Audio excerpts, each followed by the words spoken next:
నమస్తే, welcome to our channel. జ్యోతిష విద్వాన్, జ్యోతిష రత్న, సంఖ్యాశాస్త్ర శిరోమణి మరియు సంఖ్యాశాస్త్ర సామ్రాట్, astro న్యూమరోగ్రాఫాలజిస్ట్ Shri Mohammed Dawood గారు ఈరోజు మనతో పాటు ఉన్నారు. వీరు గత 42 ఇయర్స్గా జ్యోతిషం అలాగే న్యూమరాలజీ, గ్రాఫాలజీ రంగాల్లో విశేషంగా రీసెర్చ్ చేసి మనందరికీ కూడా ఉపయోగపడేటువంటి మీరే న్యూమరాలజిస్ట్ అనేటువంటి గ్రంథాన్ని రాశారు. ఇది అత్యంత ప్రజాదరణ పొందింది. అలాగే వీరు ఎంకామ్, ఎల్ఎల్బి, ఎంఏ జ్యోతిషం ఇలాంటి ఎన్నో ఉన్నత చదువులు చదువుకున్నారండి. అలాగే వీరు ప్రెడిక్ట్ చేసినటువంటి కొన్ని మనం ఇప్పుడు మాట్లాడుకుందాం. అది ఏంటి అని అంటే, జగన్మోహన్ రెడ్డి గారు ఆంధ్రప్రదేశ్కి ముఖ్యమంత్రి అవుతారని చెప్పడం కావచ్చు. అలాగే తెలంగాణ రాష్ట్రానికి కేసీఆర్ గారు రెండవసారి కూడా అనే సీఎం అవుతారని చెప్పడం కావచ్చు. అలాగే అతి ముఖ్యంగా కమలా హ్యారిస్ టెంపరీగా యూఎస్ఏ ప్రెసిడెంట్ అవుతారని చెప్పడం కావచ్చు. ఇలాంటి ప్రిడిక్షన్స్ చాలా ఉన్నాయి. సో ఇలాంటివి ఆయన ఎన్నో చెప్పడం జరిగింది. అలాంటి వ్యక్తి రోజు మనతో పాటు ఉన్నారు. మనకు తెలియని ఎన్నో విషయాలను వారిని అడిగి తెలుసుకుందాం. నమస్కారం గురుగారు. నమస్తే అమ్మ. గురుగారు, అసలు పెళ్ళిళ్ళు చేసుకుని విడాకులు ఎందుకు చేసుకున్నారని మాకు చెప్పారు. అలాగే పెళ్ళిళ్ళు చేసుకోవాలని అంటే డేట్స్ ఎలా ఉండాలి, ఎలాంటి జాగ్రత్తలు తీసుకోవాలి చెప్పారు. మరి ఆ తర్వాత ఖచ్చితంగా పిల్లలు వస్తారు. మరి పిల్లలు వచ్చిన తర్వాత వాళ్ళకి నేమ్స్ అనేది ఎలా పెట్టాలి? కొన్ని ఏంటంటే ఇంతకుముందు నక్షత్రానికి సంబంధించో, నక్షత్రం ఉండే పాదాలకు సంబంధించో లెటర్లు తీసుకుని కొంచెం అర్థమయ్యే విధంగా అర్థవంతంగా పెట్టేవాళ్ళు. ఇప్పుడు ఏంటంటే ఎలా పెడుతున్నారు ఏంటంటే వాళ్ళకే తెలియట్లేదు. ఏదో నామకే వాస్తా పేరు ఉండాలన్నట్టు, ఏదో యూనిక్ ఉండాలని ఏంటంటో పేర్లు పెడుతున్నారు. అసలు పిల్లలకి పేర్లు ఎలా ఉండాలి, పిల్లలకి పేర్లు పెట్టేటువంటి సమయంలో కావచ్చు, సెలెక్ట్ చేసుకునే సమయంలో కావచ్చు, ఎలాంటి జాగ్రత్తలు తీసుకోవాలి? మంచి క్వశ్చన్ అమ్మా. ఇప్పుడు ఈ సమాజానికి చాలా చాలా అవసరమైన సబ్జెక్ట్.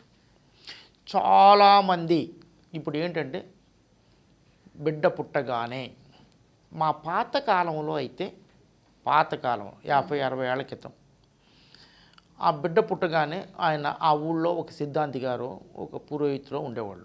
ఆ పురోహితుల దగ్గరికి వెళ్ళి, అయ్యగారు మాకు అబ్బాయి పుట్టాడు లేదా అమ్మాయి పుట్టారు అంటే ఆ రోజు ఉన్న తిథి నక్షత్రాల ప్రకారంగా ఆ నక్షత్రం యొక్క పాదాలకు అనుగుణంగా ఏదో మనకి ఒక 150-200 సంవత్సరాల క్రితం మనకి ఇవన్నీ డేట్ ఆఫ్ బర్త్లు ఇవన్నీ రాసుకునేవాళ్ళు కాదు. అప్పుడు అన్పడ్ ఉండేవాళ్ళు, చాలామంది చదువుకునేవాళ్ళు కాదు. అదేదో కొంతమంది హయ్యర్ కుటుంబాలు, ఉన్నత కుటుంబాలకి ఆ ఇంటి ఒక పూజారి గారు ఉంటారు, పంతులు గారు ఉండేవాళ్ళు. ఆయనే రాసేసుకొని ఆయనే డేట్లు అన్నీ పెట్టుకొని గుర్తుగా ఉండేది. అన్నీ ఆయన వచ్చి గుర్తు చేసేవాళ్ళు. అదొక సిస్టమ్ ఉండేది, చాలా మంచి సిస్టమ్. అవును, ఇదివరకు కర్ణాలు ఆ సిస్టమ్ ఉన్నప్పుడు ఒక అద్భుతమైన సిస్టమ్. మన హైందవ సంప్రదాయం ఒక గొప్ప సంప్రదాయం. ఒక గురువు గారు, ప్రతి దీనికి ఒక గురువు గారు ఉండేవాళ్ళు. ఇప్పుడు ఏమిటంటే అప్పుడు దాని ప్రకారంగా ఆ పాతకాలంలో ఆ నక్షత్రానికి ఒక్కొక్క నక్షత్రానికి ఒక్కొక్క పేరు, ఒక అక్షరం అని తీసుకున్నారు. ఆ అక్షరానికి సంబంధించిన పేరు పెట్టేవాళ్ళు. ఎందుకంటే రేపు ఎప్పుడన్నా ఈ అబ్బాయికి ఉపనమనం చేయాలన్నా, లేకపోతే ఇంకేమన్నా చేయాలన్నా, లేకపోతే పెళ్లి చేయాలన్నా, గృహప్రవేశం చేయాలన్నా ఆ అక్షరం యొక్క బట్టి ఆ అబ్బాయి ఏ నక్షత్రంలో పుట్టాడు, ఏ పాదంలో పుట్టాడు అని చేసి ఆ పాదానికి మూనికి ఆధారంగా, చంద్రుడికి ఆధారంగా ముహూర్తం సెలెక్ట్ చేసి, అంటే సంపత్తార, సాధనతార, క్షేమతారలో ఇచ్చేసేవాళ్ళు. డేట్ ఆఫ్ బర్త్ ఉండేది కాబట్టి అది పాత పద్ధతి. చాలా వరకు అది అప్లై చేసేవాళ్ళు. నేను దాని మీద రీసెర్చ్ చేశాను. రీసెర్చ్ చేస్తే మరి వశిష్ఠుల వారు అంటే రామ, లక్ష్మణ, భరత, శత్రుఘ్నులకి నక్షత్ర ప్రకారంగా పేరు పెట్టలేదు. ఎందుకు పెట్టలేదు అంటే అప్పుడు వాళ్ళకి కింగ్ కాబట్టి వాళ్ళకందరికీ రాసి, అంటే నేను ఇందా చెప్పినట్టు రాజగురువు ఆ డేట్ ఆఫ్ బర్త్ తివి హరస్కోప్ ఉండేది కాబట్టి ఆయనకి పెట్టలేదు. మరి ఎలా పెట్టారు అంటే వాళ్ళు జాతకం చూసి ఆ రోజుల్లో, ఇప్పుడు కాదు కానీ ఆ రోజుల్లో జాతకం చూడగానే ఆ బిడ్డ ఏమి అవుతాడు అని ఊహించేవాళ్ళు. అంత గొప్ప శక్తి ఉండేది. ఆ ఊహించిన దాని ప్రకారంగా ఈ అబ్బాయి ఏమవుతాడు, డాక్టర్ అవుతాడు అనుకోండి, డాక్టర్కి సంబంధించిన పేర్లు పెట్టేవాళ్ళు.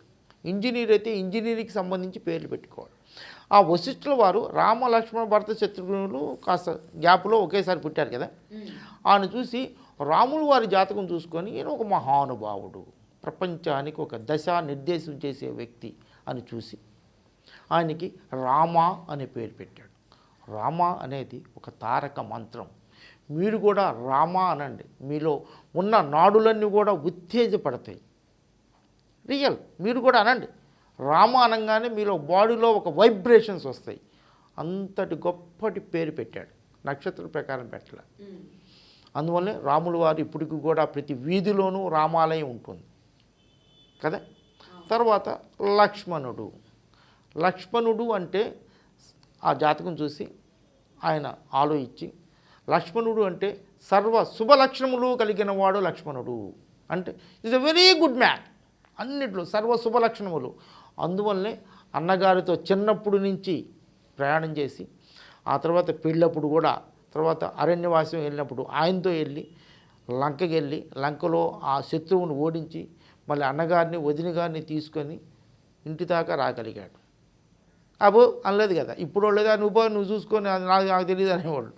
ఆ పేరు యొక్క అర్థము అంత బాగా ఉంది కాబట్టి ఆయన గారితో ట్రావెల్ చేశారు. తర్వాత మూడవవాడు భరతుడు. భరతుడు అంటే భక్తికి ప్రతిరూపం. అందువల్లనే ఆయన గారు రాముల వారు అరణ్యవాసం వెళ్ళిన ఆయన పాదాలను తీసుకొచ్చి, అంటే దీన్ని తీసుకొచ్చి సింహాసనం మీద పెట్టి వాటిని నమస్కరించుకుంటూ ఆయన పేరున రాజ్యం వెళ్ళారు. మనమైతే ఒకరోజు ఇదేయంగానే టక్కన సింహాసనం మీద కూర్చునేవాళ్ళం. ఆయన పేరు అంత బాగా భక్తికి ప్రతిరూపం కాబట్టి అన్నగారి పేరునే ఈయన పక్కన కూర్చొని పరిపాలించాడు. అన్నగారు పాదరక్షలు పెట్టుకుని ఆయన వచ్చేంత వరకు పూజించారు. అది గొప్పతనం, ఆ పేరులో ఉన్న గొప్పతనం. మరి శత్రుఘ్నుడు నాలుగో ఆయన. వీళ్ళందరూ ఇలా ఉంటే, ముగ్గురు ఇలా ఉంటే ఎలా మరి రాజ్యం ఎలా? రాజ్యాన్ని రక్షించాలి. అంటే లేకపోతే రాజ్యం రక్షించకపోతే చాలా ఇదైపోతాయి, శత్రువులందరూ వచ్చి ఇది అవుతారు. శత్రుఘ్నుడు అంటే శత్రువుల్ని అవలీలగా జయించగలిగిన వాడు అని ఆ మీనింగ్తో శత్రుఘ్నుడు అని పేరు పెట్టాడు. అందువలనే ఎవరు దశరథుల వారు చనిపోయారు, రాముల వారు అరణ్యవాసం వెళ్ళారు, లక్ష్మణుడు ఆయనతో పాటు వెళ్ళాడు, భరతుడేమో భక్తితో చాలా ఇదిగా ఉన్నాడు. అయినా రాజ్యం మాత్రం సురక్షితంగా ఉంది బికాజ్ ఆఫ్ శత్రుఘ్న. అలాంటి పేరు పెట్టగలిగాడు. అందువల్లనే ఆ పేరు ఇప్పటికి కూడా మనం మననం చేసుకుంటున్నామంటే దాని యొక్క గొప్పతనం. అందుకే నేను చెప్పేది ఏంటంటే, ఇప్పుడు మోడర్న్ టెక్నాలజీలో జాతకము ప్రకారంగా, అంటే జన్మ నక్షత్రము ప్రకారంగా పాదాలకి అనుగుణంగా పేరు పెట్టుకోవచ్చు. లేదా ఎందుకంటే ఆంధ్ర ప్రాంతంలో అందరూ కూడా నక్షత్రనామాలే పెట్టుకుంటారు. ఇక్కడ తెలంగాణ ప్రాంతంలో నక్షత్రనామం పెట్టరు. ఇక్కడ నక్షత్రనామాన్ని తండ్రి చెవులో చెప్పి వ్యవహారిక నామం అని వేరే పేరు పెట్టుకుని దాంట్లో పిలుస్తారు. ఎందుకంటే తెలంగాణలో నక్షత్రనామం కనుక పేరు పెడితే ఆ నక్షత్రం తెలిసిపోతుంది కాబట్టి ఆ తెలిసిపోయిన నక్షత్రంతో ఎవరన్నా చేతబడి ఇలాంటివి చేస్తారని తెలంగాణలో ఒక ఊహ. కానీ ఇప్పుడు అలాంటివి చేసేవాళ్ళు ఎవరు లేరు. ఇవన్నీ ఎవరైనా ఊళ్ళలో అది చేస్తే అదంతా అబ్బక్, ఎవరు చేసేవాళ్ళు లేరు, చెయ్యలేరు కూడా. చేస్తే ఎత్తుడి వాటికి ఎంత లాస్ చేయాలి అనుకుంటే చేసిన వాడు అంతకన్నా ఎక్కువ లాస్ అవుతాడు. మనం ఎవరైనా అవతల వాడు నెగిటివ్ కోరుకుంటే మనకి ఇంకా నెగిటివ్ అవుతుంది. అందువల్ల అలాంటివి ఏమీ లేవు. అది ఒక భ్రమ తెలంగాణలో. ఆంధ్ర ప్రాంతంలో మాత్రం నక్షత్రనామాలే పెట్టుకుంటారు. నేను చేసిన రీసెర్చ్ ప్రకారంగా చాలామంది నేను చూశాను, ఆ నక్షత్రానికి సంబంధించి క్షేమతారలో కానీ సాధన తారలో కానీ పేరు పెట్టుకుంటే చాలా బాగా ఉంటుంది. అది ఒక పార్ట్. ఆ తర్వాత రాసులన్నీ కూడా 4 తత్వాల్లో ఉంటాయి. అగ్నితత్వము, భూతత్వము, వాయుతత్వము, జలతత్వము. ఈ వాయుతత్వం అంటే నక్షత్రం ప్రకారం పెట్టుకున్నాం అనుకోండి, వాయుతత్వం వాళ్ళకి వాయుతత్వమే ఉంటే ఏం ఉపయోగం ఉండదు, జలతత్వం ఉంటే జలతత్వం ఉండదు. నా రీసెర్చ్ ప్రకారంగా భూతత్వానికి జలతత్వం, భూమికి వాటర్ ఉంటే ఎదుగుదల ఉంటుంది. నక్షత్రాలకి అనుగుణంగా, తత్వాలకి అనుగుణంగా జలతత్వానికి భూతత్వం, భూతత్వానికి జలతత్వం, అలాగే వాయుతత్వానికి అగ్నితత్వం, వాయువుకి అగ్ని తోడైతే బాగా ఇదవుతుంది. అలా ఈ 4 తత్వాలకి అనుగుణంగా, అంటే భూతత్వానికి జలతత్వం, వాయుతత్వానికి అగ్నితత్వం, అగ్నితత్వానికి వాయుతత్వం, జలతత్వానికి భూతత్వం, అలా కనుక పెట్టగలిగితే, క్షేమతార సాధనతారలో పెట్టగలిగితే చాలా బాగా ఉంటుంది. అలా పెట్టుకోగలిగితే బిడ్డ చాలా బాగా డెవలప్ అవుతాడు. ఇది జ్యోతిష్య ప్రకారంగా. న్యూమరాలజీ ప్రకారంగా చాలామంది ఇప్పుడు ఏదో 23 నెంబరు 32 41 ఇయే ఇస్తుంటారు, 50 నెంబరు. ఇది కాదండి. డేట్ ఆఫ్ బర్త్కి అనుగుణంగా జాతకాన్ని పరిశీలించి ఇందాక నేను చెప్పినట్టుగా బిడ్డ ఏమవుతాడు, పొలిటీషియన్ అవుతాడా చూస్తే పొలిటీషియన్ అవుతాడా లేదని చెప్పి వచ్చాడు. పొలిటీషియన్ అవుతాడంటే ఒక సూర్యుడికి సంబంధించిన నెంబర్లలో కనుక పేరు పెట్టగలిగితే, ఫస్ట్ లెటర్ కూడా చక్కగా ఉండగలిగితే వాడు తప్పకుండా పొలిటీషియన్ అవుతాడు, చాలా బాగా అవుతాడు. అదే ఇంజనీర్కి సంబంధించిన నెంబర్లు పెడితే బాగుంటుంది. అదే డాక్టర్కి సంబంధించిన, అలా సైంటిస్ట్, ఇలాంటి నెంబర్లలో కనుక పేరు పెట్టుకుంటే, అంటే బర్త్ నెంబరు మొత్తం డేట్ ఆఫ్ బర్త్ మొత్తం కొడితే ఇవాళ ఎంత డేటు, వాళ్ళ 4/4/2022 అంటే 4/2/4/1/5 ఈ సంవత్సరం సంఖ్య 6 అంటే 5/11 అంటే 2 అనేది డెస్టినీ నెంబర్. ఇవాళ పుట్టింది 4వ తారీఖు ఇవాళ పుట్టాడు అనుకోండి, ఆ బిడ్డది బర్త్ నెంబర్ 4, డెస్టినీ నెంబర్ 2, మొత్తం డేట్ ఆఫ్ బర్త్ కూడితే వచ్చే సంఖ్య 2. ఇది ఈ 4కి ఈ 2కి సంబంధించిన నెంబర్లలో కంపాటిబిలిటీ నెంబర్లలో పేరు పెట్టగలగాలి. చాలామంది ఏం చూస్తారంటే చాల్డెన్ సిస్టము, పైథాగరస్ సిస్టమ్, ఇలా కాకుండా వేరే వేరే సీక్రెట్ సిస్టమ్స్ ఉన్నాయి. అవి ఏంటంటే చాలా పెద్ద పెద్ద గ్రంథాలు, చాలా కాస్ట్లీ బుక్స్ అవుతే కొంతమంది ఎక్కడో ఇస్తారు. నేము పెట్టడం అనేది ఒక ఆర్ట్, అది గొప్ప ఆర్ట్. దాంట్లో కూడా ఫస్ట్ లెటరు లాస్ట్ లెటరు కూడా చూసుకోవాలి, సెకండ్ థర్డ్ ఫోర్త్ ఫిఫ్త్ అన్ని లెటర్లు చూసుకోవాలి. తర్వాత వొవెల్స్ ఈజ్ మోస్ట్ ఇంపార్టెంట్. చాలామంది ఏదో చూసేసి ఈ సంఖ్య 23 ఉందండి బాగుందండి అంటారు, అలా కాదు. వొవెల్స్ కూడా ముఖ్యం. First vowel last vowel, first letter last letter, first లెటర్కి లాస్ట్ లెటర్కి ఉన్న సంబంధం. సపోజ్ ఇవాళ 4 పుట్టాడు అనుకోండి, ఈ 4కి సంబంధించిన అక్షరాలు ఉంటే ఇక్కడ ఆ సంఖ్యకి సంబంధించిన 4 నెంబర్ యొక్క నెంబర్ రిపీట్ అయితే ఆ 4 యొక్క ప్రభావం బాగా ఉంటుంది. ధైర్యంగా ఉంటాడు, ఇంటలెక్చువల్గా ఉంటాడు. ఇవాళ డెస్టినీ నెంబర్ 2 కదా, 2కి సంబంధించిన అక్షరాలు కూడా ఉండాలి. అది ఒక ఆర్ట్. అలా చూసుకొని మొత్తాన్ని చక్కగా ఉండి చేసుకోగలిగితే చాలా బాగా ఉంటుంది. ఆ తర్వాత నేను నా రీసెర్చ్లో అమ్మాయిల పేరులో తా ఉంటే కొంచెం ఇబ్బందులుగా కనిపిస్తున్నాయి. చాలామందిని చూశాను. నేను రైల్వేలో పనిచేసినప్పుడు ఆ అడ్మినిస్ట్రేషన్ ఉన్నప్పుడు చాలామంది కంపాషనరీ గ్రౌండ్స్లో వచ్చేవాళ్ళు తా పేరుతో ఉండేవాళ్ళు. ఈ తా పేరుతో ఉన్న వాళ్ళకి అందరికీ కాదండి, కొంతవరకు, అంటే for every law as its own exceptions. కొంతమందికి తా పేరు ఉన్న వాళ్ళకి కొంచెం ఫ్యామిలీ లైఫ్ అంతా బాగుంటుంది, ఫైనాన్షియల్గానే బాగానే ఉంటాయి, కొంచెం ఫ్యామిలీ పరంగా కొంచెం ఇబ్బంది పడుతూ ఉన్నారు. అందువల్ల ఇబ్బంది పడటం కన్నా దాన్ని గురించి మార్చుకోగలిగితే, ఎందుకంటే ఇప్పుడు అవకాశాలు ఉన్నాయి కాబట్టి ఎవరైనా తా పేరుతో ఉన్నవాళ్ళు పేరు మార్చుకోండి.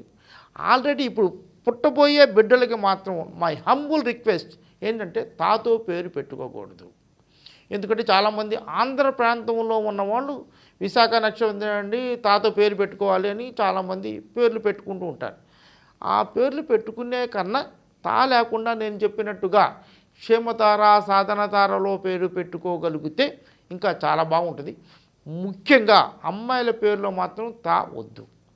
అబ్బాయిల పేర్లు అంటే అంత పెద్ద ఇబ్బంది ఏమి ఉండదు, కానీ అమ్మాయిల పేరులో పర్టికులర్గా తా లేకుండా చూసుకోగలిగితే మీరు చాలా మీ బిడ్డకి ఆస్తులు అంతస్తులు ఇవన్నీ ఇచ్చే కన్నా మంచి నేమ్ ఇవ్వగలిగితే, ముఖ్యంగా అమ్మాయిలకి family life is most important.